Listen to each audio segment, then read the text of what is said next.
Nunca tinha me ocorrido que minha esposa era uma pessoa especial, até ela adotar o estilo de vida vegetariano. Para ser bem franco, não me senti atraído por ela na primeira vez que a vi. Estatura mediana, o cabelo não era nem comprido nem curto. Tinha a pele levemente amarelada, as maçãs do rosto um pouco pronunciadas. Vestia-se de forma neutra, como se tivesse algum tipo de receio de se destacar. Calçando um par de sapatos pretos bastante sem graça, ela se aproximou da mesa em que eu a esperava. Não andava nem rápido, nem devagar, sem firmeza, mas também sem muita fragilidade.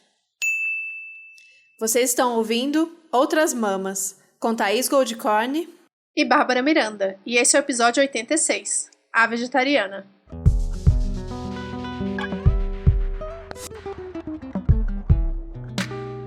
Aê, olha, eu acho que a gente tem que voltar com o Ru, porque a gente já tem mais de vai fazer um ano? Não tem um ano que a gente não faz o Ru e a gente recebe reclamações semanalmente. Que se não tem o Ru, não é episódio, então vamos lá. Mas é que tá tenso, o episódio de hoje tem uma tensão no ar. Então, antes de começar a entrar de fato no nosso tema de hoje, a gente queria fazer uma pontuação, falar um pouquinho sobre a repercussão e sobre o que a gente sentiu do episódio passado, que a gente falou sobre marxismo e veganismo com a nossa querida Daphne Sena. A gente já imaginava, né? A gente sabe que falar de marxismo, mesmo dentro da nossa bolha linda aqui, do nosso contexto de uma esquerda, de pessoas que buscam construir um outro mundo, uma outra sociedade, ainda pode ter algum tipo de resistência ou de estranhamento. Então, a gente queria primeiro colocar esse diálogo aberto, a gente queria deixar livre para vocês escreverem, falarem para a gente, inclusive, por favor, a gente quer ouvir vocês, o que vocês acharam, se ficou algum ruído, alguma coisa. Mas a gente já imaginava que esse episódio pudesse trazer algum desconforto nesse sentido. O que a gente quer deixar bem explícito aqui é que esse episódio foi um episódio dentre 86 que a gente já lançou, e esse episódio não marca uma mudança de postura nossa, muito pelo contrário. A gente trouxe uma convidada marxista para falar sobre as ligações que a gente vê ou como o marxismo pode ajudar ou acrescentar na nossa luta. A gente pensou, inclusive, né, Babs, de trazer um episódio sobre veganismo, linkando veganismo e marxismo, e também um próximo que vai fazer as mesmas construções, mas linkando veganismo e anarquismo. Que dentro dessa nossa visão, que esse podcast carrega, que é de uma esquerda radical, são as duas formas da gente chegar no tal mundo que a gente quer viver e o mundo que a gente acredita. Sim. Então, era só para deixar isso bem claro. Foi um episódio de convidada, a gente acredita, a gente apoia, a gente acha que realmente contribui para esse episódio aqui, mas o marxismo é uma lente, é uma visão de construção de mundo, é uma escolha de como a gente vai chegar no mundo que a gente quer construir. Sim, e também para deixar claro que assim, a gente chama as convidadas aqui para trazer as suas respectivas visões de mundo, mas não quer dizer que a gente concorde com absolutamente tudo que elas falam em todas as redes, ou enfim, temos vidas diferentes, contextos completamente diferentes e vivências completamente diferentes, então a nossa ideia aqui é sempre trazer o máximo de conteúdo possível para vocês, até porque é um episódio por semana, né? Precisamos de muito conteúdo. Mas tem essa intenção de mostrar as diferentes formas de construção de um novo mundo. Então, espero que tenham gostado, mandem comentários, como a Thaís falou, e aguardem aí o de anarquismo que vai rolar. Nossa, e essa convidada vai ser assim, bafo. E outra coisa, se ficou alguma dúvida de termos mesmo, de conceitos, eu conversei com a Daphne para a gente tentar fazer algumas explicações mais pontuais, porque não cabe tudo, né? A gente sempre fala isso, gente, as coisas não se esgotam no episódio, é impossível. Alguns temas como marxismo, que é tão profundo e que tem tantas formas da gente trazer, é impossível a gente esgotar e encerrar ali, então acho que muita coisa pode ter ficado no ar, ou pode não ter aprofundado, ou pode ter partido de um lugar de que algumas pessoas já sabiam de alguns conceitos, quando na verdade algumas não sabem. Então a gente vai tentar, a Daphne vai tentar produzir esse conteúdo no Instagram dela e a gente pode repostar isso no nosso, então acompanhem no Instagram também pra gente continuar essa conversa, porque nenhuma das conversas que a gente traz aqui a gente quer encerrar, a gente quer sempre abrir pra gente continuar. Se você não leu esse livro, ou se você se importa com isso, porque não acho que é exatamente uma coisa que vai atrapalhar, mas se você não quer saber o que se fala lá no livro, a gente não vai ter nenhum cuidado com omitir alguma parte, a gente vai falar dele mesmo. Então, alerta spoiler. Sim, a gente precisa ler umas partes e falar de coisas específicas para poder fazer uma interpretação mais completa do livro, né? O mais completa possível que cabe dentro daí de um episódio de mais ou menos 1 hora. Fazia muito tempo que a gente queria fazer mais episódios sobre livros, muitas pessoas já pediram, e a gente resolveu voltar com essa modalidade de episódios, porque a gente só fez a política sexual da carne, não é mesmo? Então vamos voltar e começando com um romance, porque a gente já tá... Acho que já tá conteúdo demais no dia a dia desse podcast. Depois vão vir outros livros. A gente fez um último post aí essa semana no Instagram, pedindo para vocês darem dicas de livros. Tiveram dicas ótimas, já anotamos. Então, se você tiver mais alguma outra dica que ainda não tá lá, entra no post e comenta que livro que vocês querem que o Outras Mamas leia ou faça, né, a resenha por aqui. Lembrando que temos um podcast maravilhoso da nossa amiga... E agora Isadora Tabi, né? Que tem o Grifa Podcast. E ela faz, junto com as suas convidadas, uns episódios, assim, fantásticos. Mais de episódio por livro. E tem tudo a ver com a gente. Então não vamos repetir também, não. A Isa dá uma visão muito mais política também dos livros. Então a gente também quer pegar uns livros menos... Menos teoria. Não necessariamente... Menos teoria, exatamente. Não necessariamente politizado, totalmente políticos e etc. E lembrando que eu acho que de vez em quando tem uma confusão aqui. Nem todos os episódios que tem alguma parceria são publicidade. Esse episódio, por exemplo, é só uma parceria que a gente combinou com a Todavia, que no final do mês terá um sorteio deste livro para quem é apoiador do Outras Mamas no Apoia-se. Então, se você quer participar desse sorteio, entra em apoia.se/outrasmamaspodcast e contribui com o que você puder para poder ter a chance de participar desse sorteio, além de receber uma newsletter que a gente produz todos os meses, especialmente para quem é apoiador. E obrigada, Todavia, por fazer esse sorteio desse livro junto com a gente. É isso, a gente queria deixar isso bem explicadinho, essa questão de trazer livros que tocaram a gente de alguma maneira e que a gente consiga relacionar com tudo que a gente traz aqui, mas a gente vai continuar... mesclando nossos episódios de teoria, ou nossos episódios de convidadas de entrevista, mas a gente quer trazer um pouquinho mais de subjetividade, de arte, de poesia, que é pra gente conseguir aliviar.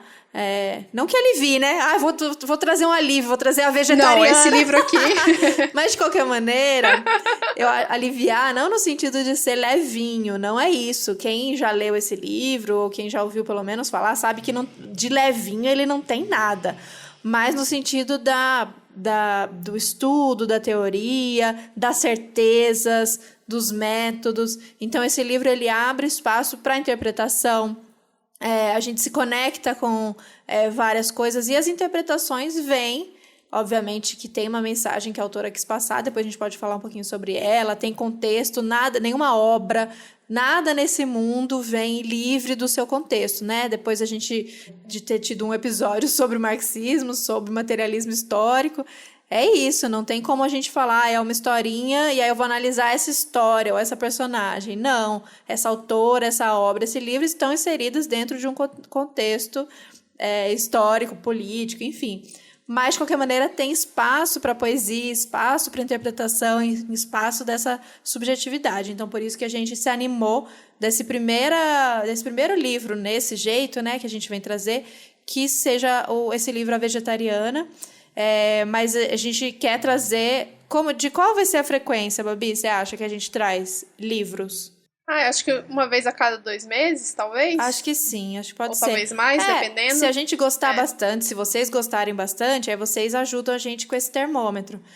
De repente a gente traz um livro por mês, se a gente achar que funciona, né? Ficam os 3 episódios de entrevista, de teoria, e um episódio de livro. Não, nada impede que o livro em questão também seja uma teoria, mas a gente está, neste primeiro momento, dando uma preferência para ficção ou para poesia, para coisas que mexam com outros sentidos nossos também, né? Que causem outras sensações. Então, vou dar um resumão aqui da Vegetariana. Ele é um livro que foi escrito pela autora sul-coreana, que é a Han Kang. Aí, desculpem quem fala coreano se eu pronunciar alguma coisa errada, são nomes que tem a pronúncia muito complexa. Eu, pelo menos, só vamos. Só vou pronunciar errado, já vou avisar, desculpa. E ela já era muito conhecida na Coreia, né, na Coreia do Sul especificamente, mas ela estourou com a Vegetariana quando ela ganhou o Man Booker International Prize de ficção em 2016. Eu acho que o livro chegou aqui em 2018, se eu não me engano. E desde então que me recomendaram ler esse livro, beijos, Kat, que foi a primeira pessoa que me recomendou, mas falou, lembrei de você, mas acho que não tem nada a ver com vegetarianismo. E aí eu li o livro e falei, Thaís, a gente precisa fazer um episódio sobre ele, porque assim, ele mexeu comigo de um jeito que eu não consigo nem... Assim, vamos explicar, mas, né, a primeira vez que eu li, eu não conseguia ter reação. Eu só olhava pro Vitor e falava, eu nunca li um livro tão bizarro. Eu nunca li um livro tão bizarro. Não que eu leia muitos livros bizarros, né? Mas tudo bem. Tô falando em comparação. Enfim, a autora Han Kang, ela nasceu na Coreia do Sul, estudou literatura, é professora de literatura na universidade lá e ela já ganhou vários prêmios, como eu já falei anteriormente, e ficou muito conhecida por esse livro, que ela teve a ideia de escrever a partir de uma frase de um poeta também coreano chamado Yan Sing, que na verdade isso era o nome artístico dele, ele era meio escondido, ele não podia dizer o nome dele, em que ele dizia, acho que os humanos deveriam ser plantas, ou gostaria que os humanos deveriam ser plantas. Tem várias interpretações aí. E a partir disso, ela cria uma história muito doida, que engole a gente de dentro pra fora, literalmente, e revira a cabeça, assim, porque é tanta coisa, tanta informação em tão poucas páginas, que é um livro curto, né, tem menos de 200 páginas, que dá essa sacudida, assim. Fiquei dias, horas pensando no livro. E agora estou pensando de novo, porque estou gravando aqui. Pensando junto com todas vocês agora. Eu acho que quem é vegano ou vegetariana pode provavelmente já ter ouvido o nome do livro, alguém falar sobre o livro e imaginar, nossa, é uma ficção e sobre uma vegetariana, né? Vai falar sobre isso, vai trazer uma reflexão sobre a questão do vegetarianismo e tal. E aí gera essa curiosidade. Eu fiquei, pelo menos. Eu não tinha lido por pura falta de oportunidade de colocar na frente. Apesar de eu estar fazendo o exercício de tentar ler mais ficção e menos teoria. Os livros de teoria engolem a gente. Eu não sei se vocês acompanham. A Babi falou no início, falou do Grifo, ou mesmo quem acompanha o perfil da Isadora. Cada semana é um livro novo que entra para minha lista de livros para ler.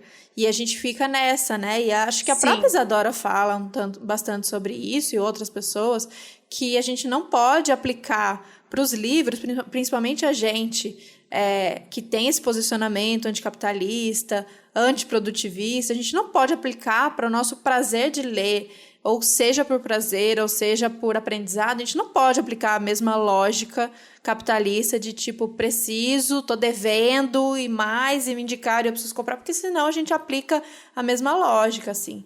Acho que é massa sempre, livro é sempre massa, ler, estudar, querer mais, mas a gente tem que tomar um pouco de cuidado, que eu vejo algumas pessoas se livrando de algumas pressões de consumismo e acabando despejando tudo em cima dos livros. Então, essa relação, tentar chegar nessa relação um pouco mais saudável de tipo, tem muita coisa para ler e sempre vai ter, por mais que eu posso ler 50 livros, vão surgir mais 50 e até eu ter 90 anos vão surgir livros que eu vou querer ler. Então, não existe, se você está ouvindo até aqui e você não leu, não existe o tem que ler, né? Se você não leu ainda e você quer ouvir esse episódio, ouve, vê se te interessa, vê se você, né, se tá afim de ler.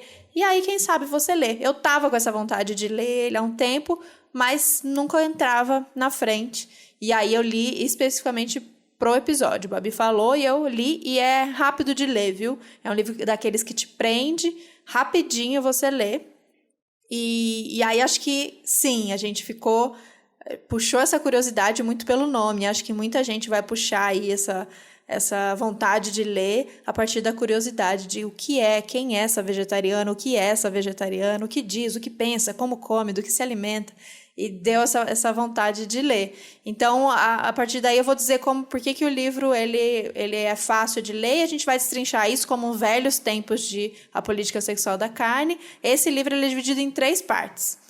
E aí a gente vai falar de cada uma delas, mas só para dizer os nomes, tem a primeira parte, A Vegetariana, a segunda parte, A Mancha Mongólica, e a terceira parte, Árvores em Chamas. E aí a gente vai tentar desvendar todos esses mistérios, essas sensações que causaram aqui na gente. Sim, o livro é contado em terceira pessoa, e cada uma dessas partes tem como... Não foco principal, mas tem como se fosse um narrador, apesar de ser em terceira pessoa, tem como se fosse um narrador, um parente diferente da personagem principal, que é a Young-hae. A primeira parte, que é a vegetariana, é contada pelo marido dela. A segunda parte, que é a Mancha Mongólica, é contada pelo cunhado. E a terceira parte, Árvores em Chamas, é contada pela irmã. Não contada, mas assim, é como se fosse a visão dela que ela tem da história da irmã. A história segue uma linha do tempo linear, que a gente fica meio confuso com quantos meses ou anos vão se passando, mas ela coloca ao longo da história essas marcações e passa bastante tempo do início da história até o final. Mas tem essa questão da visão, e isso foi uma das coisas que eu mais gostei, assim, logo de cara, essa divisão de tipo, tá, a gente vai ver as coisas sob a perspectiva do marido, agora a gente vai ver sobre a perspectiva do cunhado, e depois a gente vai ver sobre a perspectiva da irmã dela. Então a gente vai dividir também em 3 partes para vocês entenderem melhor como que funciona, como que foi essa construção, né, ou pelo menos o que a gente acha que a autora quis fazer com isso. Acho que a primeira coisa que chama atenção e que a gente pode destacar sobre isso é um livro sobre a vegetariana. Então, é um livro sobre a Young-hae. E apesar de ser um livro sobre a Young-hae, essa personagem, a vegetariana, é a visão de outras pessoas sobre ela. Então, o livro começa com este homem que você vai naturalmente, em poucas linhas, sentir asco, nojo, ódio, vai passar por todos os sentimentos. Ele descreve essa pessoa que não tem nome, que ele não diz nome, é a minha mulher, a minha esposa. E ele fala muito dessas descrições, né, sobre ela, sobre o que ele pensa sobre ela e o que fez ele estar casado com ela. E aí, gente, é um machismo escancarado, porque aquela mulher, ela não existe, ela é uma escolha que ele fez para completar aquele espaço que precisaria ser completado dentro dessa lógica de família, de construção, mas que ali ele tentou escolher alguém que não gritasse muito, no sentido de que não se destacasse.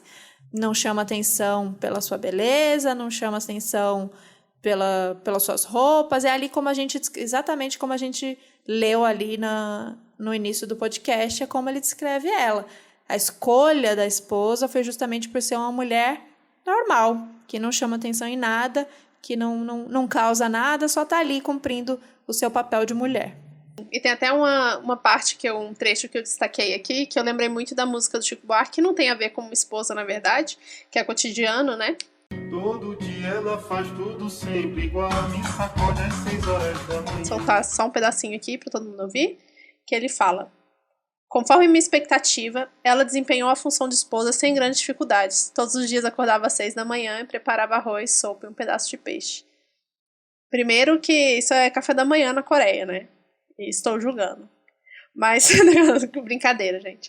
Sem julgamentos aqui. Mas eu lembrei muito da música do Chico Buarque, que é essa coisa da repetição, né? E ele vai descrevendo a esposa dele como que é importante pra ele que ela seja essa pessoa que é invisível e simplesmente serve ele o tempo todo. E a única subversão que ele conta que ela tem, em comparação com outras mulheres, né? É o fato dela não usar sutiã. E isso é repetido ao longo da história várias vezes. A questão do bico do seio dela aparecendo, dela estar sem sutiã, do frio demonstrar que ela está sem sutiã, das pessoas repararem que ela está sem sutiã, isso vai se repetindo, o que é muito curioso, né? E ele fala o seguinte: ela se justificava dizendo que usar sutiã era sufocante e que sentia um aperto no peito. Como eu nunca usei não tinha como saber o quanto disso era verdade. Mas, de acordo com o que eu observava, as outras mulheres não se sentiam incomodadas. Por isso, sua sensibilidade extrema me parecia estranha. Ou seja, até a única coisa que ela tinha de liberdade dela, que era tipo, não usar sutiã, ele julgava de tipo, não, ela tá errada. Porque olha só, todas as mulheres estão usando sutiã e a minha esposa não usa. É bizarro. E aí essa mulher, que até então não fazia tudo protocolo, né, que era esperado por ela, um belo dia, decide não mais comer carne. E não só carne, essa mulher, ela começa a se negar a comer carne, e aí fala vegetariana, porque é isso mesmo, ela se nega a comer carne e também, pelo que parece, qualquer produto de origem animal. Aí entra nós na história. Aí a gente vai lembrar de quando a gente foi no primeiro almoço de família. Brincadeira, tem muitas diferenças e aqui é importante, a gente viu, para construir esse episódio, a gente viu alguns vídeos e lemos algumas resenhas que fizeram, que estão aí na internet, se você jogar a vegetariana no Google, no YouTube, enfim. E aí muitas interpretações eram do tipo, mais que exagero, meu Deus, mas a autora pesou na mão. Imagina que isso tem uma importância assim tão grande, uma pessoa parar ou deixar de comer carne. Primeiro que, sim, pode ter. A gente que aqui passou por isso sabe muitas vezes as situações que a gente passou e o peso que pode ter. Segundo que contextos e contextos, culturas e culturas, famílias e famílias. E mesmo se for uma visão exagerada, é uma lupa que ela coloca, uma lanterna, uma lente, enfim, que ela coloca ali dessas micro situações e violências, ou às vezes macro, né, que a gente vai viver, para escancarar como se dão essas relações dentro desse contexto de família. Sim, e eu acho que essa...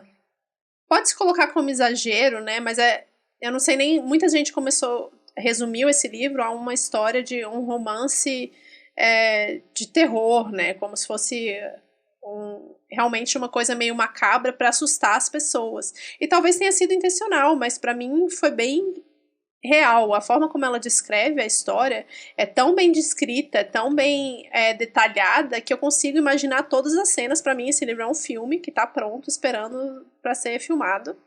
E esse magético, ela construir essa construção do nojo dela pela carne, é muito importante pra gente entender, e não acho que seja de alguma forma exagerado, né? É importante ressaltar aqui que, nessa primeira parte, a história sendo contada pelo marido, ela é interrompida pelos sonhos da Yeon-hae. Então, o tempo inteiro a história é interrompida pelo que está passando na cabeça da Yeon-hae durante os sonhos. E aí, eu vou ler uma partezinha aqui que eu achei que é bem marcante para vocês terem essa visão do que é esse cenário exagerado que as pessoas estão falando. Passei por uma cortininha de palha e então ouvi. Centenas de pedaços de carne, uns pedaços enormes, estavam pendurados em sarrafos. De alguns deles, pingavam gotas de sangue vermelho ainda fresco. Abri caminho por incontáveis pedaços de carne, mas não consegui encontrar a saída do outro lado. Meu vestido branco ficou completamente encharcado de sangue.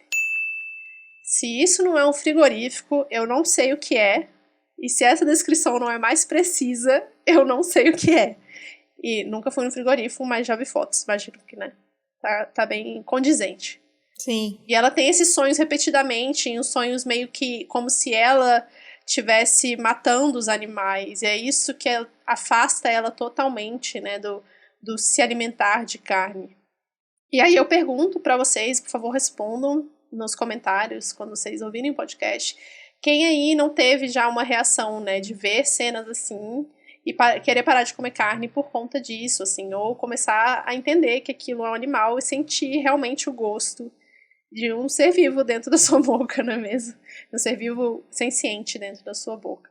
Eu acho que a maioria de nós que parou de comer carne passou por uma história de um jeito ou de outro, passou por alguma história, ou mesmo se naquele ponto não foi aquela situação que te fez se tornar vegetariano ou vegana, aquilo foi uma dos processos que você passou até chegar na decisão, no posicionamento, enfim. Mas eu acho que eu já contei essa aqui, que eu me lembro certinho, uma situação de eu estar indo do ônibus fretado para o SBT para trabalhar, e o ônibus parou não sei se trânsito ou semáforo, acho que era um semáforo, parou na frente de um açougue.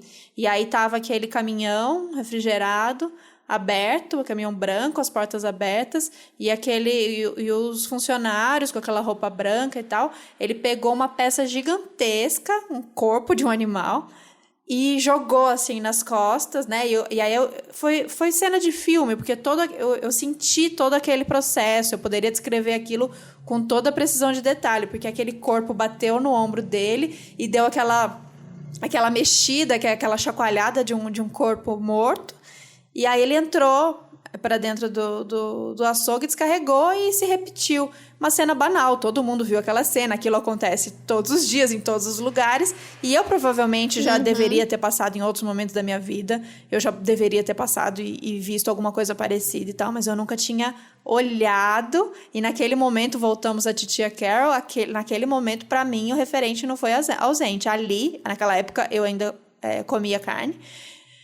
Ali eu fiquei aquele olhar de televisão, que é a janela do ônibus, e eu olhando aquilo e atordoada, tipo assim, eu enxerguei um animal, e ele jogando o animal, e a roupa branca, e o sangue, e o nojo que me deu, e enfim, eu não virei vegetariana naquele momento, mas ali alguma coisa aconteceu. Então essa história dela, que veio através dos sonhos, né, de alguma maneira veio através dos sonhos, representou muitas vezes como a gente se sente quando dá esse estalo de caramba, é sangue, é violência, é corpo e tal. Então, o que a Young-Hae faz quando ela tem esse sonho? Ela acorda de madrugada e ela vai para a cozinha, ela abre a geladeira, ela começa a tirar todas as carnes, tudo que tem no freezer, eles tinham um monte de coisa congelada, e ela começa a tirar tudo porque ela vai jogar fora. E aí o primeiro choque que o marido se depara com aquela cena e fala, o que essa maluca está fazendo? Sim, o marido ele fica em choque e aí começa todo o processo de... Como que fala? Eu não sei, tem uma expressão pra falar isso, com certeza tem, eu não tô lembrando da palavra agora, de colocar ela nesse lugar de mulher louca. Antes ela era uma mulher comportada, ela era uma mulher dentro do padrão, ela era uma mulher que servia para a sociedade, e a partir desse momento começam a colocar ela nesse papel de mulher que enlouqueceu e que não serve mais. Então ele fala, fiquei sem palavras, eu já tinha ouvido falar que estava na moda ser vegetariano, com o objetivo de ter uma vida mais longa, de mudar o metabolismo e se livrar das alergias. Os monges budistas em retiro também são vegetarianos, mas eles têm um propósito maior, o de não causar danos aos seres vivos. Mas de onde vinha aquela postura extravagante da minha mulher? Ela não era mais adolescente, não precisava perder peso, nem tinha que se curar de alguma doença. E, mesmo assim, tinha resolvido mudar de hábitos alimentares depois de um pesadelo. E aí é muito curioso, né? Como se tivessem, assim, objetivos únicos. Você vira vegetariano por quê? A gente sente muito isso, né? Mas por que você virou vegana? Aí você fala... pelos animais, aí a pessoa rebate, a pessoa fala, não, a minha saúde, a pessoa, sabe, fica sempre no meio do caminho. Hoje em dia a gente tem um discurso muito mais complexo, que a gente pode explicar aí todo o problema do agronegócio, da indústria, né, mas tem os motivos mais comuns que as pessoas param de comer carne, e elas são julgadas por todas elas, né, independente do motivo fazer sentido ou não para as pessoas, o julgamento sempre vai existir. Não, e essa fala dele, pra mim, é total de como... principalmente as mulheres que se tornam vegetarianas podem ouvir, né? Porque toda mulher, os homens batem de uma outra maneira, mas toda mulher já ouviu que era por uma questão de emagrecer, uma questão de peso, então tem muito isso. Aí ela não era mais uma adolescente, sempre colocando essa mulher no lugar de que, para quem inventar uma coisa agora, se não precisa disso, né? Você não precisa passar por isso. Ou aí, quando ele fala que, no caso dos monges budistas, ok, ser vegetariano, porque aí tem um propósito. Então, colocando essa coisa da não violência, né, de não querer compactuar com isso, como uma coisa de uma elevação espiritual, que é uma coisa que a gente sempre traz aqui, né? Que tem duas atitudes que hoje me irritam bastante quando eu digo que sou vegana. Uma é daquela do clássico, do carnista chato, do tipo, que nada a ver, não tenho dó dos bichinhos, foda-se, blá. Mas também é aquela pessoa que fala, você é um ser de luz, você é iluminada, eu não sou. quem sabe na próxima vida eu vou ser iluminado igual você. Então tem esse lugar de... Ele não compreendeu, porque na cabeça dele, a mulher dele não encaixava em nenhuma dessas causas, assim. Então ela nem era um ser iluminado que precisaria se doar para os seres vivos desse jeito. E era uma atitude, como ele fala, uma postura extravagante. Então era uma coisa muito ousada e muito contestadora para uma mulher que até então veio não sendo nada, nem muito isso, nem muito aquilo. Então, como que ela ousa questionar ou ter uma atitude tão maluca, assim, tão diferente, sendo que, né, não foi isso que ele comprou. É praticamente isso que ele diz, né? Eu comprei uma mulher obediente, normal, que não me trouxesse grandes problemas, e agora ela está fazendo isso, né? Essa vontade toda, ela tá colocando um desejo, uma vontade dela aqui, né, na nossa casa, e isso chocou, atordoou esse cara. Tem isso também, né? Ela que cozinha todas as refeições, então ele ficou totalmente refém do que ela cozinhasse. E a partir do momento que ela disse, ó, não vai rolar mais nada de origem animal aqui em casa, ele ficou sem saber o que fazer. Inclusive, ele fala mais pra frente que teve uma hora que ele desistiu. Ele até parou de reclamar, porque quando a pessoa muda de forma radical, não há outro remédio senão segui-la. Mas, na verdade, ele era extremamente passivo nesse sentido, né? Como se ele realmente não tivesse outra escolha, comer na rua, sei lá o quê. Também não entendo muito como que é a vida na cultura, de certa forma, que a pessoa não possa... não tenha esse hábito de comer na rua como talvez a gente tenha aqui no Brasil, mas tem bem essa dependência, né? Não, mas ela fala exatamente da isso. relação com a mulher. Ela fala exatamente isso. Ela fala uma hora, né? Eu tinha fala. esquecido disso, Poxa, você come na rua, você passa o dia na rua, aí você come o que você quiser. Aqui em casa você faz 1, 2 refeições, aí vai comer o que eu fizer aqui, alguma coisa nesse sentido. Mas ela, gente, é importante a gente colocar, ela nunca, ainda assim, com essa postura firme e decidida dela, porque veio através, né, desse sonho, desse pesadelo, na verdade, é tudo muito calmo, né? É tudo muito tranquilo para ela. Ela não vai bater boca com ele, ela não vai defender, não é? E aí é uma construção diferente, a gente vai pontuar isso. Ela não vira a vegana chata, militante, não é sobre isso, não é sobre isso mesmo. Então ela não vai defender o porquê, mesmo porque ela não consegue explicar o porquê, né? Ela repete que é o sonho, que é o sonho, que é o sonho, mas ela não consegue exatamente, ela não traz uma formulação, uma reflexão sobre a questão dos benefícios da alimentação vegetal ou dos malefícios da alimentação com animais, ou porque ela se recusa. Não tem uma grande defesa aí, nem um bater de frente com o marido, nem nada disso.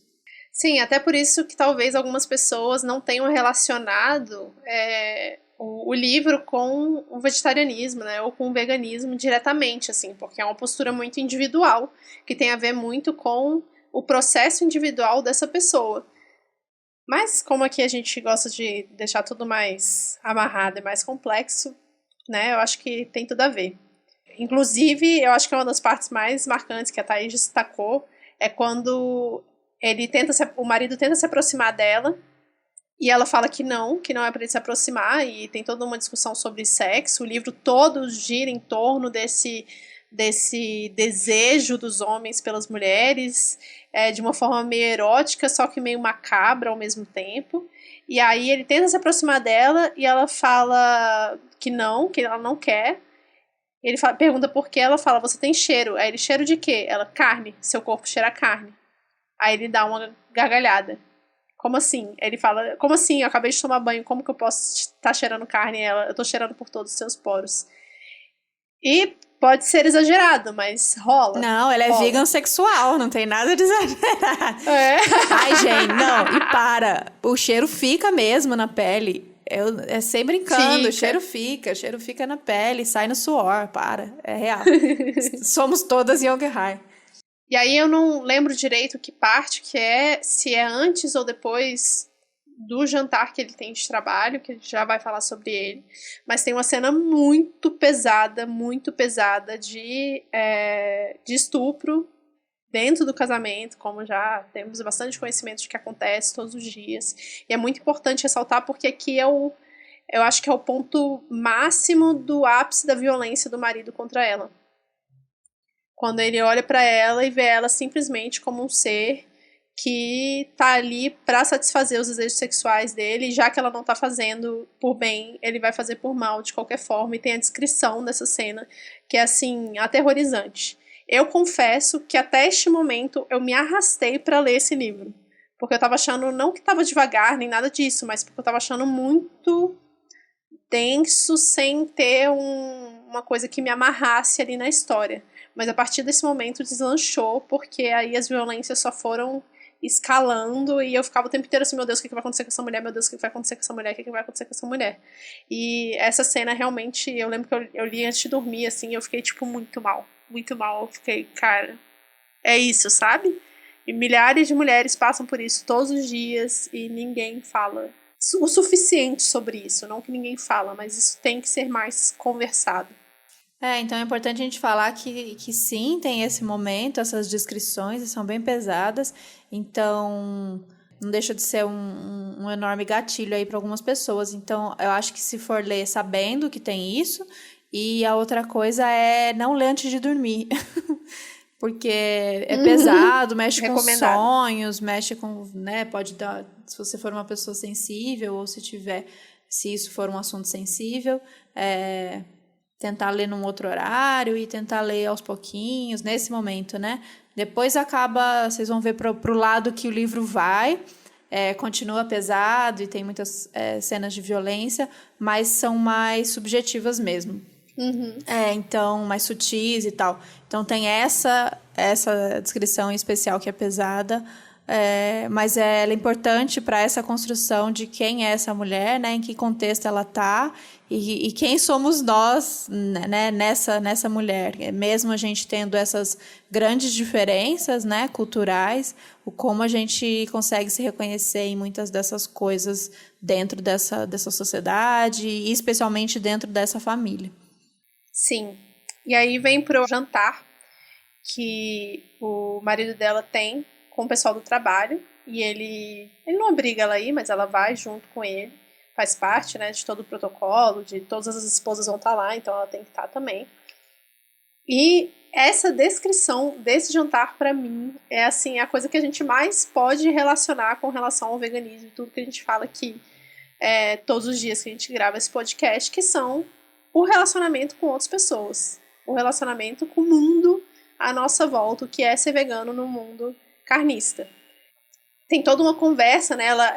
A Yun-Hai, ela fica muito quieta o tempo inteiro, como a Thay já falou, ela é muito pacífica, ela não fica empurrando a ideia dela, ela não conta pra ninguém nessa primeira parte sobre o sonho dela, o que aconteceu, por que ela parou de comer carne, mas obviamente ela vira o assunto da mesa a partir do momento que ela tá num jantar e começa a servir os pratos e ela não come, ela não mexe na comida.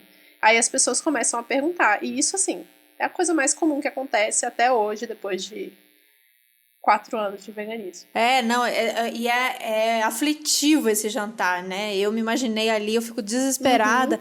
E pra gente ver como essa construção, apesar de se ver em muitas coisas na personagem, é uma construção muito diferente, tem as particularidades dela, porque ao mesmo tempo que ela parece ela ser ainda, como a Babi falou, pacífica e calma, porque ela não entra nesses conflitos, ela não quer explicar nada pra ninguém e tal.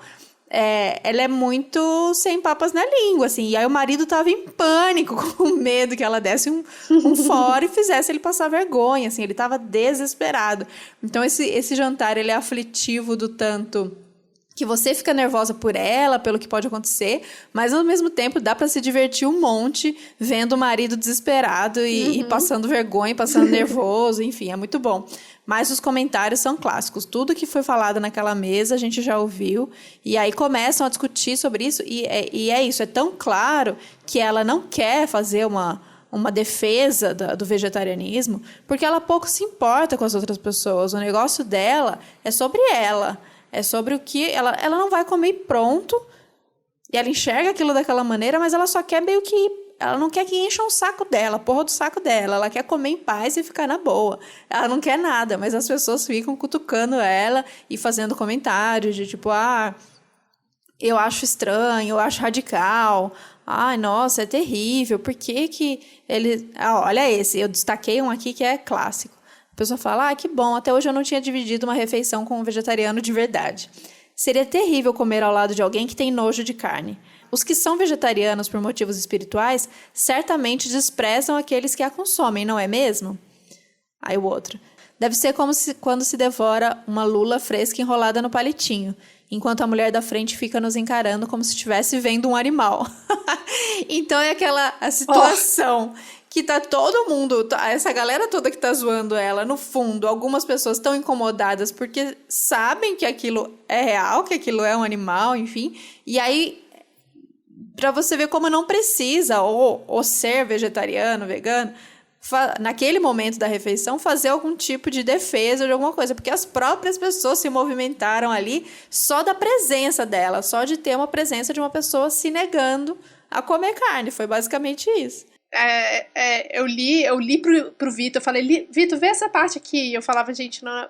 Ela descreveu perfeitamente, né? Mas o ápice da primeira parte é a violência mor que vai ter, que é com relação a isso, com relação à comida, que é um jantar que ela tem na casa da irmã, depois que o marido dela ligou pra família e falou, não tô aguentando mais, essa mulher não come carne, não faz carne pra mim. O produto tá com defeito. Ele ligou pra família pra falar que o produto veio com defeito. Um produto com defeito.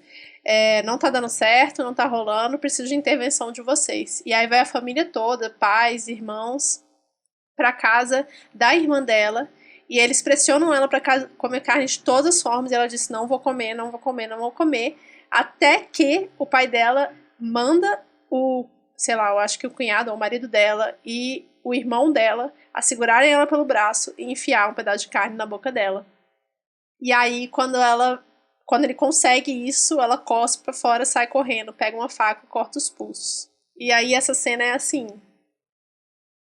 É uma cena bizarra. É uma cena que é isso, eu consigo ver em filme, talvez essa parte seja um pouco exagerada, mas tem todo o contexto aí de cultura que a gente também não sabe o quão isso pode ser exagerado, né? As famílias podem ser umas coisas muito bizarras. E é uma ficção, né, gente? Dá licença pra gente. Não, mas assim, a gente sabe que família... Tem umas famílias que podem ser desse nível aí, né? Convenhamos. Uhum. Então, tem essa cena que tem criança no meio, muito sangue, ela cuspindo, a mãe gritando, o pai gritando, falando, por que você tá fazendo isso comigo? Culpabilizando ela o tempo inteiro. E tem um detalhe muito importante nisso, que ela pede desculpa por não estar comendo carne, logo no começo, antes mesmo dessa cena acontecer, e a irmã e a mãe pedem desculpa. Como se elas estivessem dando trabalho para os homens o tempo inteiro, como se elas não tivessem, a mãe, por exemplo, não tivesse criado bem a filha, ou ao mesmo tempo que ela culpabiliza a filha e fala, por que você está fazendo isso comigo? Ela pede desculpa pro marido e para os outros homens que estão no estabelecimento por ter feito alguma coisa errada, por não conseguir fazer a filha comer carne. E eles começam a ver ela, nesse cortar do pulso dela, como uma tentativa de suicídio, mas não fica claro que é uma tentativa de suicídio. Eu acho que é mais um movimento dela de mostrar, eu existo, eu tô aqui, eu tô viva, eu não estou morrendo, não estou deixando de ser só porque eu não estou comendo carne. De alguma forma vocês vão prestar atenção no que eu tô dizendo, sabe? E no fundo esse olhar dos outros sobre ela, que o livro é todo sobre esse, né, sobre esse olhar dos outros sobre ela, é sobre não enxergar ela, né? É sobre esse processo de invisibilização que as mulheres passam, especialmente, e nesse contexto de esposa, de filha, de mulher dentro dessa sociedade, eu acho que é isso, a partir desse momento, por que isso é tão relevante, o que ela come, o que ela não deixa de comer? É que a partir desse momento é que ficou muito marcado de que ela existe, de que ela estava ali. E ela lutando mesmo, né, dessa maneira que parece muitas vezes passiva ou às vezes louca, né, por ter chegado nesse ponto de cortar os pulsos.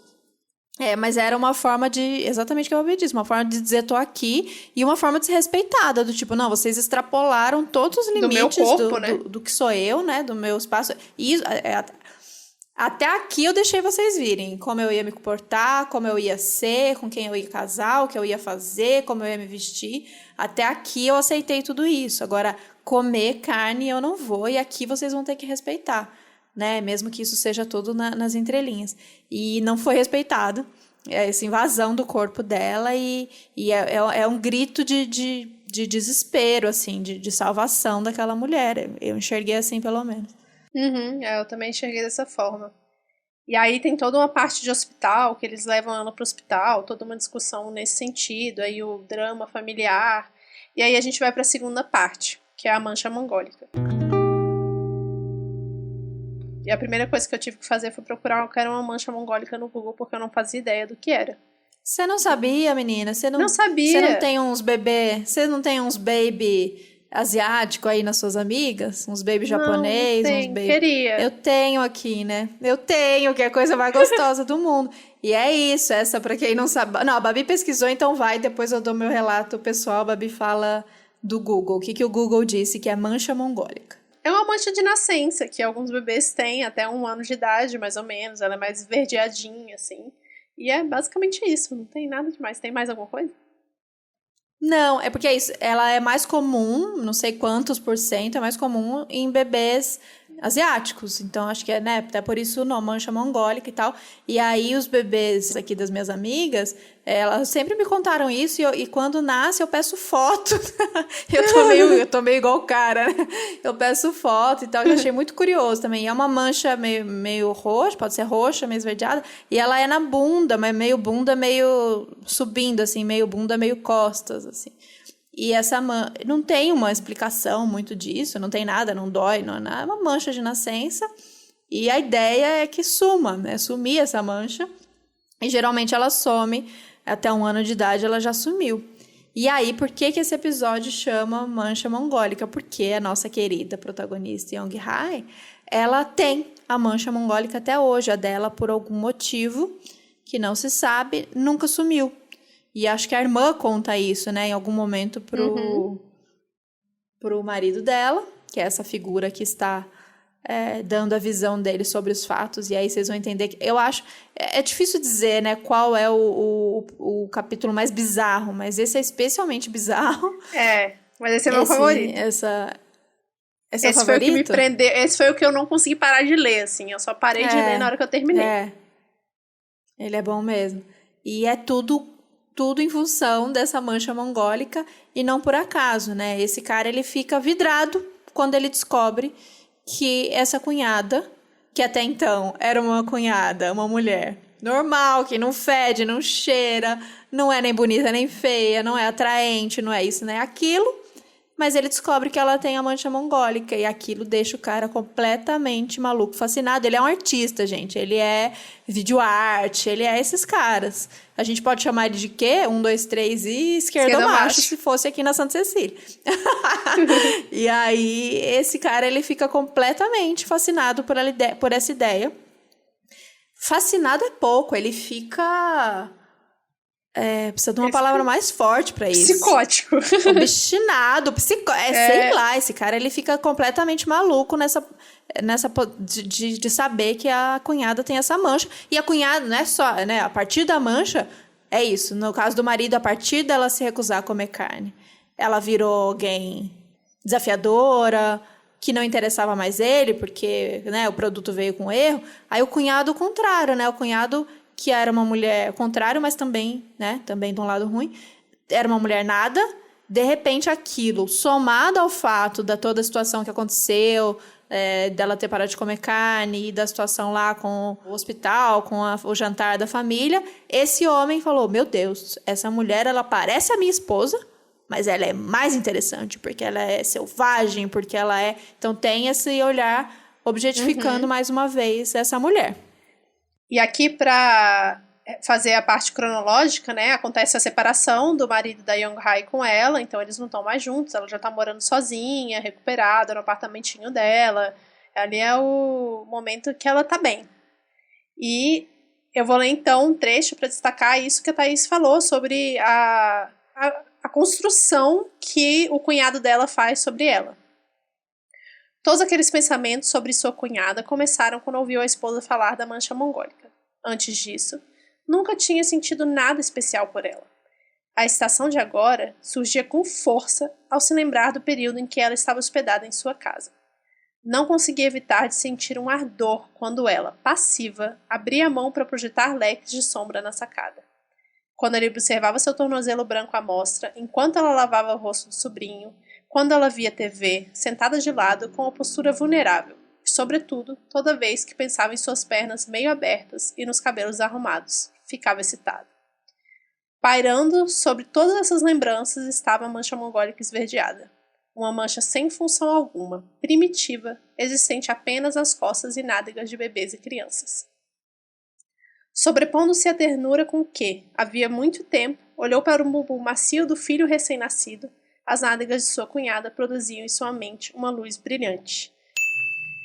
Cara, Nossa. a descrição dessa mulher neste livro é assim, eu não consigo nem... Essas palavras, do jeito que ela combina as palavras, tudo bem que é uma tradução, né? Eu não sei como é em coreano, mas assim, imagino que seja bem parecido. É muito incrível como ela vai fazendo essa construção, assim, e ao mesmo tempo que é... Pelo menos esse foi o sentimento que eu tive com essa segunda parte, assim, é um sentimento de fascínio e asco ao mesmo tempo, assim, de tipo, meu Deus, que legal, porém não é tão legal assim, né? É meio bizarro, meio bizarro. Porque entra nesse lugar do desejo de consumo, né? Um desejo, é uma coisa animalesca, uma coisa que assusta e por isso fascina ele. Mas ele, de novo, não enxerga, né? Mais uma pessoa que não enxerga Yong-hae. Ele enxergou ela através desse olhar do exótico, né? E tem uma coisa assustadora que a gente pode fazer aí, porque não é só o selvagem, o exótico, como ele fala, né? O primitivo, por essa questão de como ele enxerga agora, a partir de agora, o corpo dela, mas é também infantilizado, como desde o início, né? Também esses olhares todos. Então, essa postura do pai, dos irmãos, da mãe, do marido, de tipo, vai ter que comer sim. Quase que vai botar ela de castigo, porque ela não come. Então, é infantilizar essa mulher adulta o tempo todo. E através do olhar desse cunhado bizarro, é um olhar sexual, é um olhar objetificando, mas também infantilizando, porque a mancha é uma mancha que só tem bebês e crianças. Daí esse cara conseguiu fazer esse link desse desejo entre uma coisa que é atribuída a bebês e crianças num corpo de uma mulher adulta que, olha só, veja só, é parecido com o corpo da mulher dele, mas a esposa, a mulher, a mãe do filho que ele escolheu para casar e que tá ali, né, depois a gente vai falar sobre ela, cumprindo todos os papéis que ela deveria cumprir, e tem esse corpo parecido, mas esse corpo, além de ter a mancha, ele é um corpo errante, porque causou, porque foi domada, porque aí foi segurada, e aí cortou o pulso, e aí foi pro hospital. Que mulher é essa, né? Então, esse desejo, essa atração vem desse lugar muito problemático, muito esquisito. Mais uma vez, não enxergando nada dessa mulher. Pedofilia, né? Pedofilia, total. E não enxergando nada, mais uma vez, dessa mulher, né? Enxergando só o que tem para ele ali de interessante, assim como para o marido, até quando serviu, depois não serviu, foi descartado. Eu acho importante ressaltar que logo a questão do relacionamento com a esposa dele, né, que ele tem a visão da esposa dele, que é a mesma visão que o marido da Yong-hae tem, do ex-marido da Yong-hae tem dela, né, que ela é uma mulher que tem uma função social muito grande, para ele ainda mais, porque ela sustenta ele, no caso. Então, ela é uma mulher porque que ele é artista. Ele é artista, exatamente, ele é artista. Então, é uma mulher que trabalha, que cuida da casa, que cuida do filho. E ele tá ali só pra criar arte, né? E ele não consegue ver a mulher dele com o mesmo desejo sexual que ele acha que seria adequado mais, né? Essa mulher também se torna invisível, então você vê o apagamento de várias mulheres ao longo da história, né? Apesar de terem poucos personagens. Mas que é muito marcante, assim, para esse despertar do interesse dele pela cunhada. Esse desinteresse dele na esposa, como se também ela não satisfazesse, ou seja, nenhuma mulher serve para ninguém, né? Estamos aqui com um problema sério. E ele vai desenvolvendo a loucura dele em cima dessa mancha mongólica, e aí o nome do episódio é a mancha mongólica, porque é realmente o que marca isso, porque ele resolve fazer uma obra de arte a partir dessa mancha. E ele chama ela para participar dessa obra de arte, que começa sendo apenas uma pintura, e ele filmando ela, e depois vira uma parada bizarra que mistura com erotismo e ato sexual, que ele não vê dessa forma, né, inicialmente, mas que acaba se tornando isso. De pintar flores no corpo dela, depois pintar flores no corpo de um homem, e fazer os dois transarem de frente pra câmera, e ele queria fazer uma videoarte com isso, daí o esquerdomacho, né? Que acaba que no final ele erotiza esse ato, que ele achava que era só uma obra de arte, e isso causa bastante problema pros dois. Sim, eu não sei se nessa parte eu fiz essa interpretação e se pode ser perigosa e escrota essa minha interpretação, porque apesar de tudo, me parece que esses são os poucos momentos de que essa mulher, né, que pouco sente, que pouco fala, porque né, não tem espaço para os desejos dela nessa história dela, na vida dela, mas também da forma que o livro foi construído de propósito, que são as visões das outras pessoas sobre ela. Então a gente pouco sabe sobre o que ela pensa, o que ela está sentindo, o que ela deseja. Mas me pareceu, nesses momentos, apesar de ser uma violência, de ser os poucos momentos que ela estava ali presente e desejante, sabe? Aí entra uma questão, que aí é a questão que a gente vai aprofundar mais na parte 3, que é uma questão de saúde mental, que aí a gente precisa entender, e aí acho que vai muito de interpretação, o quanto essa mulher estava doente ou não, ou a sociedade é que está doente, ela estava bem tentando ficar saudável mentalmente, mas que ela curte a coisa, ela pirou na coisa das flores no corpo. Ela sente prazer ela achou com interessante, isso, né? assim. Ela sente prazer, ela fala uma hora que ela ficou toda molhada, inclusive. Então, é bem complexa essa parte, assim. Mas eu senti, por alguns momentos, mesmo estando com muita raiva desse cara, alguns momentos eu senti que foram os poucos momentos dela de ser desejante, né?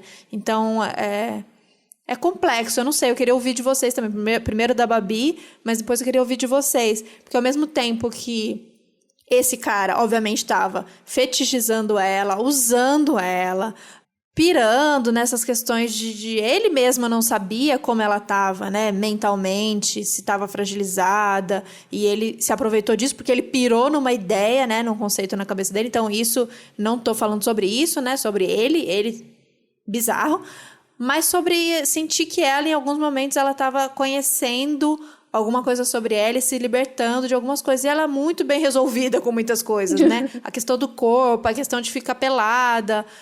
E para ela é tudo muito, muito, muito simples, assim. Quando ele tem essa cena com o outro amigo dele lá, que ele pinta flores. E aí ele tenta se aproximar dela e beijar ela ou pegar nela e ela recusa. Ela afasta ela, fala não. Aí ele pergunta, é por causa da sua irmã? E ela diz, não, é por causa das flores. Então, tipo, é bizarro. Ela não tem, a Young-hae, ela já está num ponto ali, me parece, que ela não tem mais a questão dos julgamentos morais. Ela virou uma pessoa que saiu um pouco dessa lógica do que é certo e errado dentro da sociedade, assim. E ela estava tentando só seguir o que o corpo dela pedia para ela. Então, se o sutiã apertava, é sem sutiã. Se a roupa aperta, é sem roupa. Se as flores no corpo causam nela desejo, ela vai seguir o desejo. Me pareceu um pouco isso. O que você sentiu, Babs? Eu senti isso, por isso que eu falo que esse capítulo para mim é o mais bonito, o que mais me chamou a atenção e mais me prendeu, porque não é só questão, né, dessa fetichização do cunhado por ela, mas dessa questão da presença dela sentir prazer. Então, no momento em que ela está presente, que ele vai relatando que ela está presente, que ela está excitada, que ela está curtindo aquele momento, e nos poucos momentos que aparece fala dela, é muito bonito, né? Muito bonito a forma como a autora descreve esse momento. Então, por isso que é a confusão de sentimento, porque ao mesmo tempo que é bizarro, você fala, isso não deveria estar acontecendo, ela tá lá falando, tipo, não, tá de boa, tá tranquilona aqui, eu não sei porque vocês estão preocupando tudo com esse negócio de eu estar pelada, porque tá tranquilo, sabe? Eu acho que a autora faz isso com a gente um tempo inteiro de questionar o que é bizarro, sabe? Por que é tão bizarro pra gente algumas coisas também. Mas a gente vai falar mais disso pra frente. principalmente na terceira parte. Sim, eu acho que a gente vem, essa personagem vem sendo construída, e não só a personagem, como tudo que a gente conhece sobre mulheres, e pra gente aqui, mulheres ocidentalizadas, esse olhar sobre mulheres de outras culturas que precisam ser salvas por nós, né, que precisam ser libertadas, ou mulheres, sei lá, mulheres que prostitutas, mulheres do trabalho sexual, ou mulher, sei lá, qualquer mulher que a gente olha e a gente, quando a gente entende já enfim, o patriarcado, ou uma cultura que domina, a gente coloca num outro lugar também, mas que é o lado de tutela, né? Que a gente precisa, então, salvar todas essas mulheres e tal. E acho que esse capítulo deixa a gente confusa nesse sentido, porque apesar de ter esse olhar nojento e bizarro desse cunhado, tem ela, pela primeira vez, aparentemente, tomando as suas decisões e seguindo seus desejos e suas vontades, assim. Então, a não ser que fique claro pra gente que essa mulher estava claramente doente, né, vulnerável nesse sentido, e a gente vai explicar por que no próximo capítulo, a não ser que, né, tenha essa condição, mas muitas vezes não me pareceu que ela estava doente aos olhos dessa nossa sociedade doente, assim. Sim. E aí, por isso, obviamente, algumas atitudes prejudiciais a ela mesma, ela colocando em risco a própria vida dela, claro, mas como uma forma dessa busca, dessa redenção, dessa libertação, para mim é muito essa sensação dela de não aguentar as coisas prendendo ela, roupa, sutiã. A gente entende, né, essa sensação, a gente sente junto com ela, de tipo, sim. Meu Deus, só chega, só me deixa, eu só queria ser livre aqui em paz e comer minhas verduras aqui em paz, na boa, só me deixa. Aqui quando eu falo que é o único capítulo que ela parece que tem voz, é porque realmente ela fala, e é a única pessoa que não entende, mas que ouve ela explicando por que ela parou de comer carne, é o cunhado, depois deles terem ido pro apartamento dela, ele ter transado com ela. Na verdade, ele foi atrás dela, né? E aí ela conta, ele pergunta pra ela por que ela parou de comer carne, e ela fala: achei que fosse por causa da carne. Ela continuou: achei que eu me livraria desses rostos se parasse de comer carne, mas não foi assim, porque ela fica vendo rostos e morte o tempo inteiro nos sonhos. E é muito curioso, né? Porque eu acho que quando a gente vira vegano, aí mais uma relaçãozinha, é que a gente acha que no momento que a gente parar de comer os animais e os seus derivados, a gente vai parar de ver a violência, mas parece que só aumenta, sabe? Porque a gente começa a acompanhar e começa a ver violência em tudo, né? Então, todas as transformações que a gente vem relatando para vocês aqui no podcast, eu acho que são muito resumidas por essa frase, assim. Nossa, eu realmente achei no começo. Aliás, eu era muito parecida com ela no começo, quando eu virei vegana, porque eu não falava pra ninguém, não ficava militando nem nada disso. Demorou um tempinho pra eu começar a militar. Virar vegana chata. Mas os rostos dos animais, a vida dos animais, a gente só vê mais morte a cada dia, né? Que passa, em vez de parar só porque eu não tô consumindo. Porque o referente se torna presente. Aí Tishia Carol de novo. Não, esse capítulo tem muita coisa pra gente interpretar, pra gente tirar, e ele é bem sensível nesse sentido, né? Porque, e aí, mais uma vez, a gente voltando a alguns vídeos e interpretações que a gente viu sobre o livro, é preciso uma dose de mergulho mais profundo, de abstração, de sensibilidade, pra gente conseguir se conectar com essa história. Porque se você fica na superfície, meu Deus, que coisa doidona, o cunhado pinta flor, videoarte, transa e a mancha, não sei o que. Nossa, parece só uma viagem de droga muito louca, assim, coisa de gente doidona. Mas porque tem muita sutileza nessas brechas principalmente, eu fiquei nessa busca, acho que a Babi também, de cadê a Young-hae aqui, né? Eu ficava buscando isso. Cadê ela? Cadê o ponto de vista dela? Cadê o sentimento dela? Então, por isso que nesse capítulo, acho que a gente conseguiu um pouco também dessa conexão, porque a gente conseguiu ter umas pistas dela ali, e mesmo sobre esse olhar torto do cunhado dela sobre ela, esse corpo dela, né? Essa relação dela com o corpo, a própria mancha, diz muito sobre ela, sobre uma mulher que só queria ser e que tinha essa sensibilidade e que a partir de uma coisa que parece pode parecer banal, que é a recusa da alimentação com carne, ela começou nesse processo louco, tanto ela, interno, de se conectar com ela, de entender os seus desejos e tal, e tanto o olhar massacrante da sociedade de ver uma mulher desviante, né? Que primeiro a sociedade massacra as mulheres que são obedientes, mas massacra no sentido dessa mulher vai ter que se engolir muita coisa e se privar de muita coisa. Mas aí quando você tenta romper com isso, vai ser esse olhar de vários tipos, seja o que vai romper com você como a família, o marido, seja o que vai te objetificar, porque aí te achou muito exótica, diferente, malucona, seja o olhar tutelador, do tipo, eu preciso cuidar dessa mulher, eu preciso proteger, ela tá doida, ela precisa se tratar, ela precisa tomar remédio. Então tem muita coisa, tem muita sutileza nesse capítulo aí. Eu acho que sim. Eu não tinha parado pra pensar, mas eu acho que ele é o favorito mesmo. Sim. Eu acho que a gente não contou exatamente, né, Babs, o que aconteceu depois que rolou com o amigo. E ela fala isso, que ela ficou com desejo, mas que ela não ficaria com ele porque não tinha as flores. Aí isso. Conta o que ele fez. Aí ele foi pra casa dela, ela ainda tava com as flores pintadas. Eu fiquei pensando, quantos dias passaram que essa mulher estava pintada com essas flores? Devia estar um nojo já. Mas ela não queria tirar as flores do corpo dela, que era o único jeito que ela se sentia presente, feliz e plena.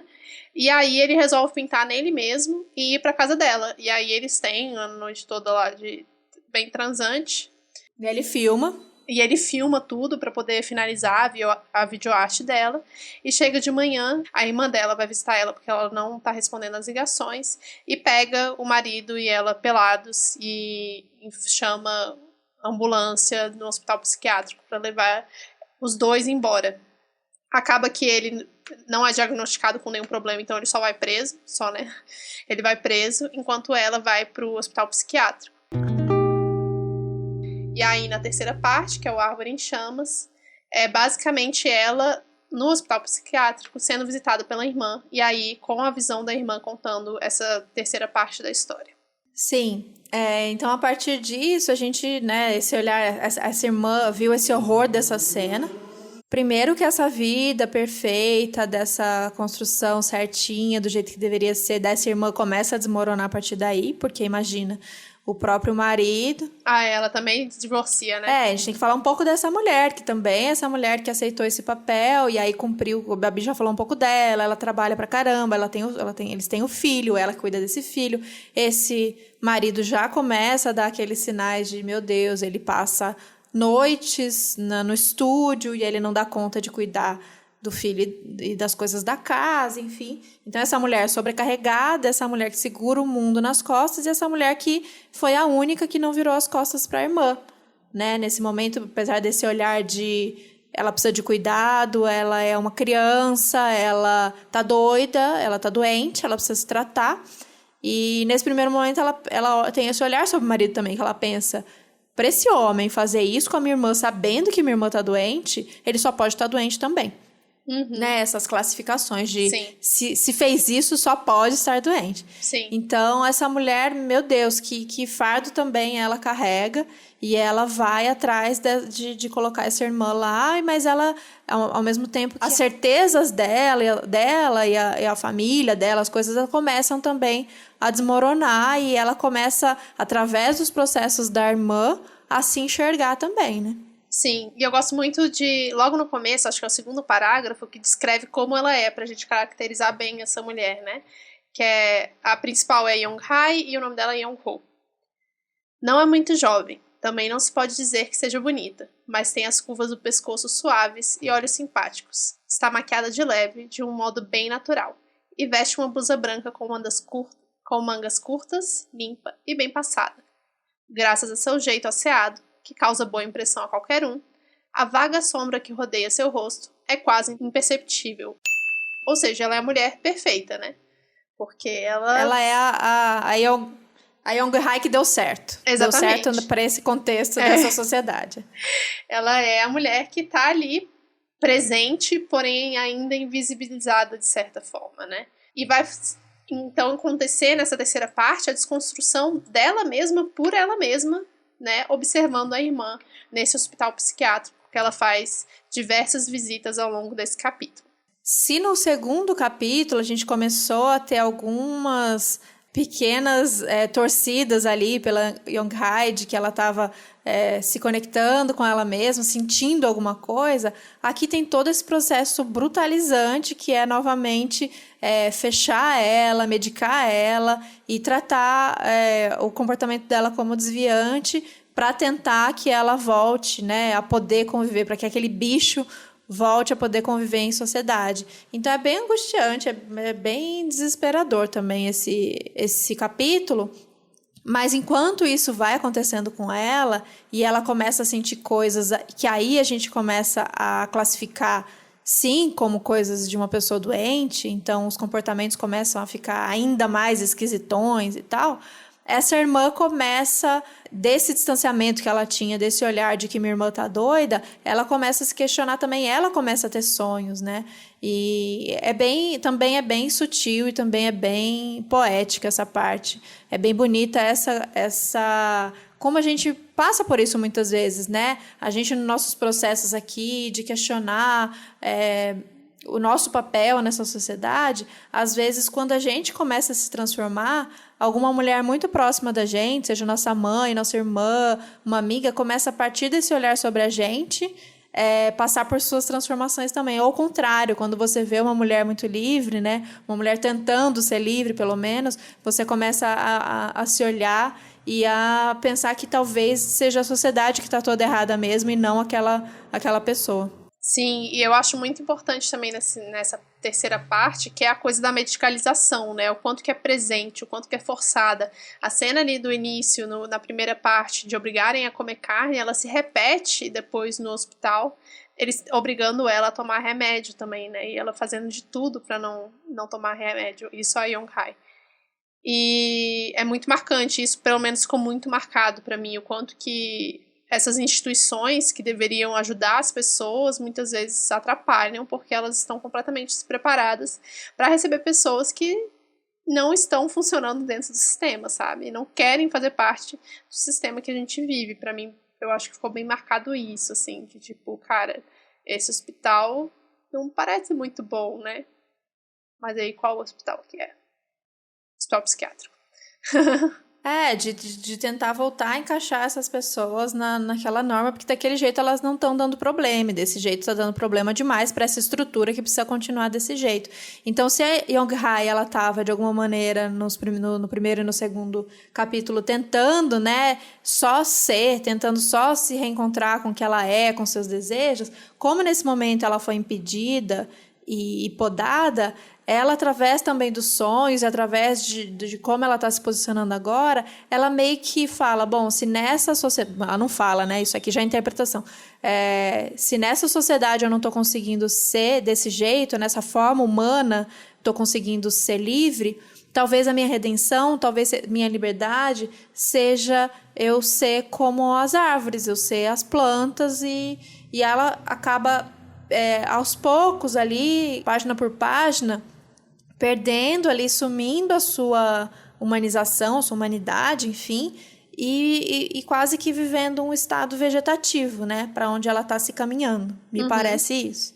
Sim, e aí a desconstrução da Young-ho, que é a irmã dela, ela tem também esse processo dos sonhos, como a Thay já falou, e tem um trecho aqui que eu acho bem interessante de ler. A voz de Young-hae, que ela ouvia em sonho, era baixa e afável no começo. Depois, ficou ingênua como a de uma criança, para no fim se dissipar em ruídos animalescos incompreensíveis. Sentindo uma repulsa desconhecida, ela abriu os olhos assustada e voltou a dormir e a sonhar. Dessa vez, estava em pé na frente do espelho do banheiro. A imagem refletida do seu olho esquerdo estava sangrando. Então ela levantou a mão para se limpar, mas estranhamente sua imagem no espelho não se mexeu.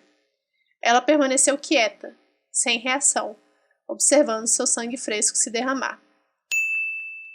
E a partir desses sonhos, a partir desse processo, ela começa a questionar não só o papel dela como mulher, mas ela começa a questionar o papel dela dentro da história da irmã, dentro da história daquela família que não estava mais fazendo sentido para ela e que antes de alguma forma fazia.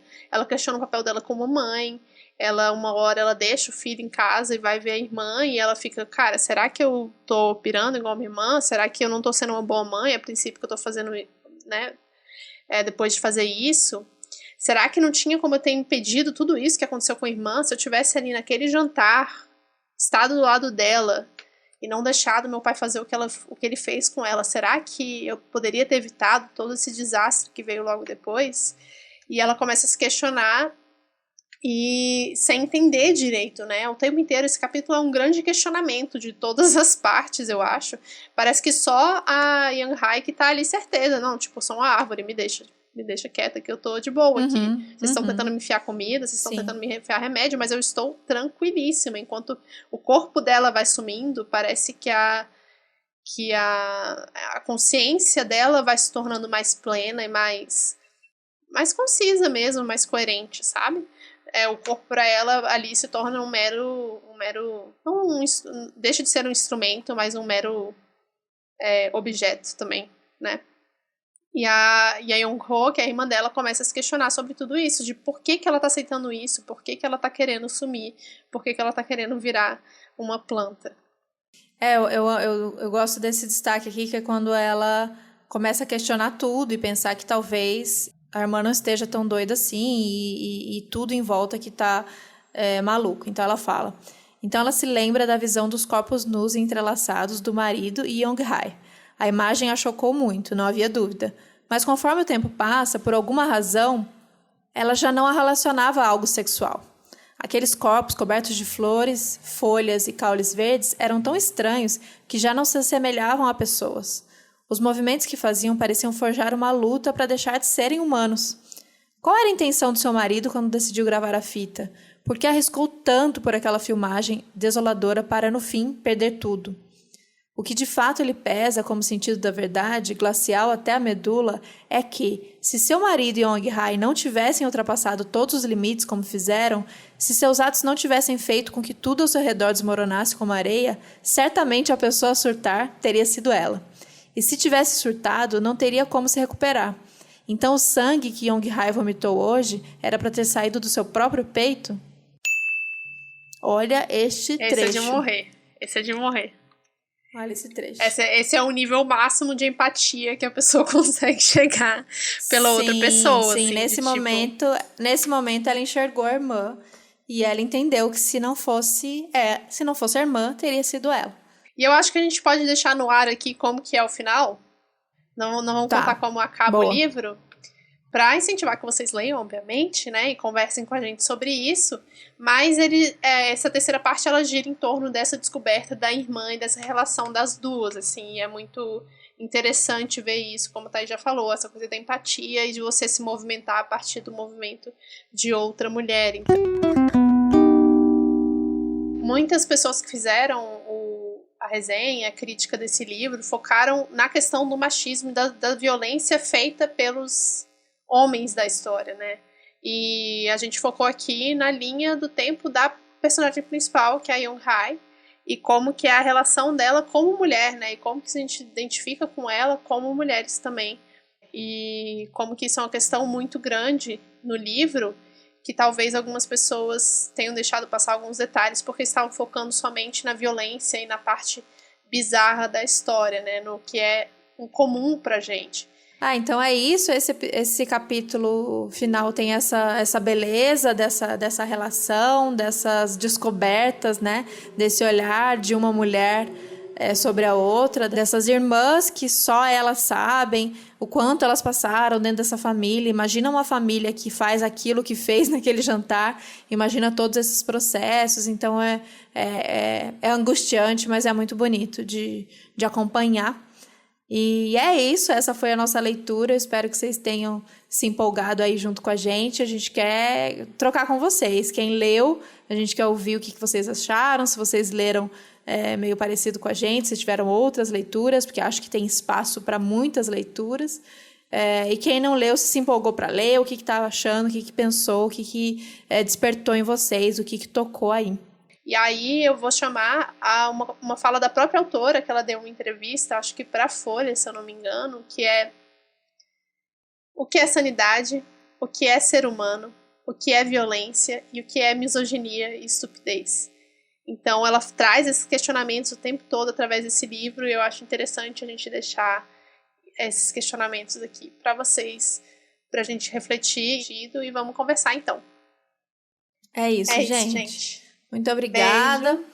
E até semana que vem. Esperem, deem dicas dos Até próximos semana que vem. livros e esperem mais episódios sobre livros. É isso. Um beijo. Sim.